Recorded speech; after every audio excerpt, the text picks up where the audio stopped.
Hello everybody, nice to meet you. Our read of the God, Exodus chapter 19, let's read it together. In the third month, after the Israelites left Egypt, on the very day, they came to the desert of Sinai. After they set out from Rephidim, they entered the desert of Sinai, and Israel camped there in the desert in front of the mountain. Then Moses went up to God, and the Lord called to him from the mountain and said, "This is what you are to say to the house of Jacob, and what you are to tell the people of Israel. You yourselves have seen what I did to Egypt, and how I carried you on eagle's wings and brought you to myself. Now, if you obey me fully and keep my covenant, then out of all nations you will be my treasure of possessions, although the whole earth is mine. You will be for me a kingdom of priests and a holy nation. These are the words you are to speak to the Israelites." So Moses went back and summoned the elders of people and said before them all the words the Lord had commanded him to speak. The people all responded together, "We will do everything the Lord has said." So Moses brought their answer back to the Lord. The Lord said to Moses, "I'm going to come to you in a dense crowd, so that the people will hear me speaking with you and will always put their trust in you." Then Moses told the Lord what the people had said. And the Lord said to Moses, "Go to the people and consecrate it from today and tomorrow. Have them wash their clothes. And be ready by the third day, because on that day the Lord will come down on Mount Sinai in the sight of all the people. Put limit for the people around the mountain and tell them, be careful that you do not go up to the mountain or touch the foot of it. Whoever touches the mountain shall surely be put to death. He shall surely be stoned or shot with arrows. Not a hand is to be laid on him. Whether man or animal, he shall not be permitted to live. Only when the ram's horn sound a long blast may they go up to the mountain." After Moses had gone down to the mountain to people, he consecrated them and they washed their clothes. Then he said to the people, "Prepare yourselves for the third day. Abstain from sexual relations."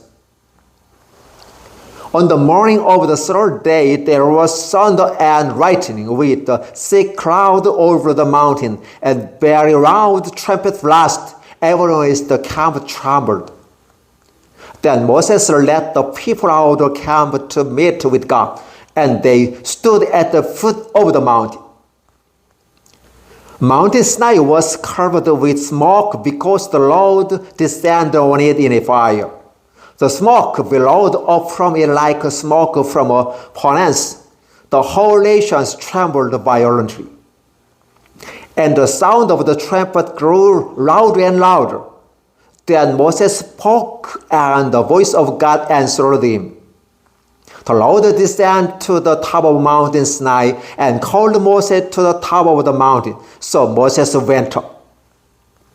And the Lord said to him, "Go down and warn the people so they do not force their way through to see the Lord, and many of them perish.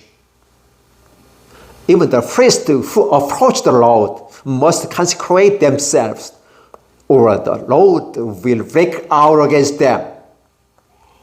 Moses said to the Lord, "The people cannot come to Mount Sinai, because you yourself warned us, limit it around the mountain and set it apart as holy." The Lord replied, "Go down and bring Aaron up with you, but the priest and the people must not force their way through to come to the Lord, or he will break out against them." So Moses went down to the people and told them. Exodus chapter 19, verses 25. Thank you. Hello everybody, nice to meet you. Our little we got Exodus chapter 20. Let's read it together. And God spoke all these words. I am the Lord your God, who brought you out of Egypt, out of the land of slavery. You shall have no other gods before me.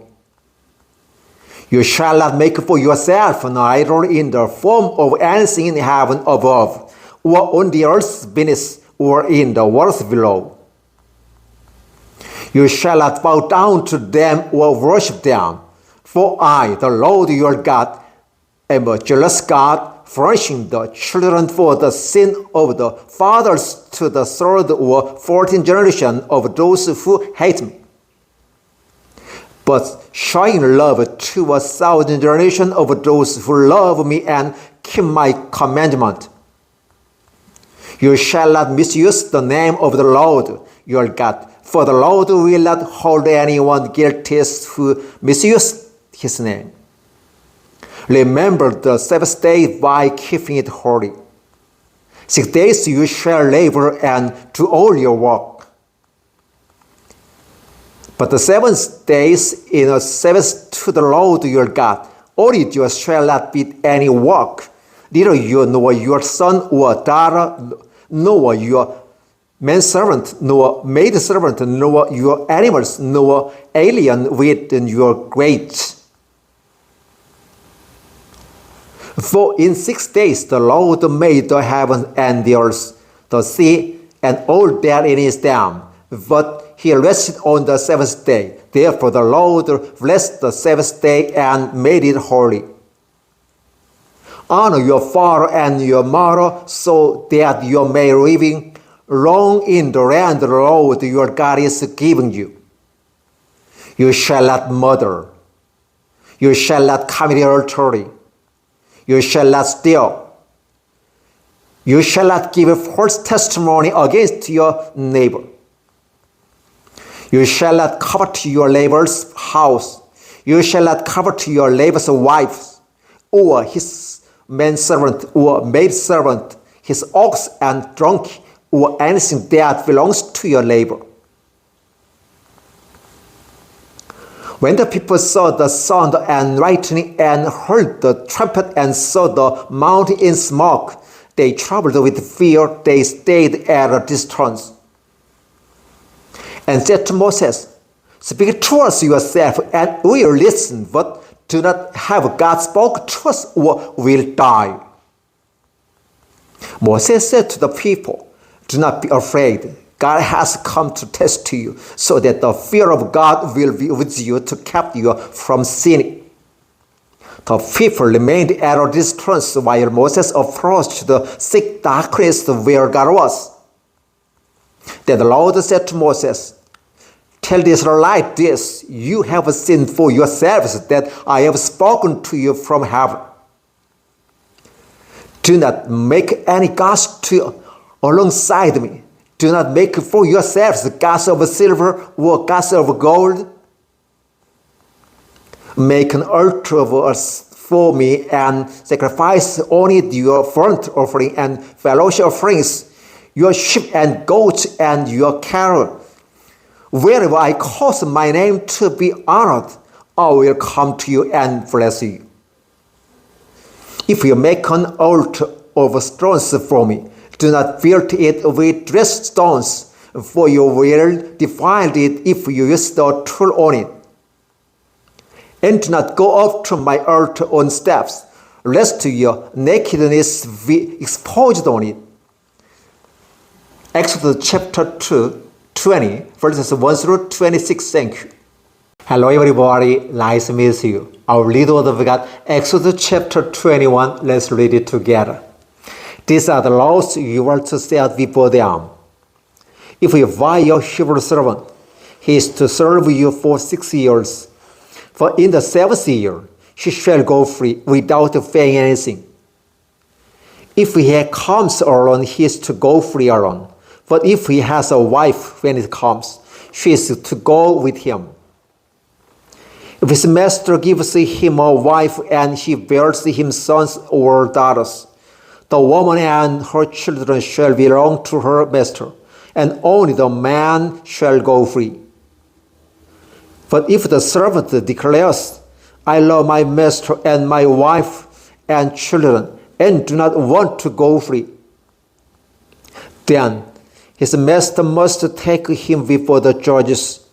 He shall take him to the door first and pierce his ear with an awl. Then he will be his servant for life.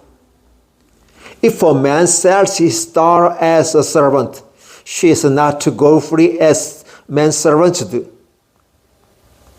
If she does not please the master who has selected her for himself, he must let her be redeemed.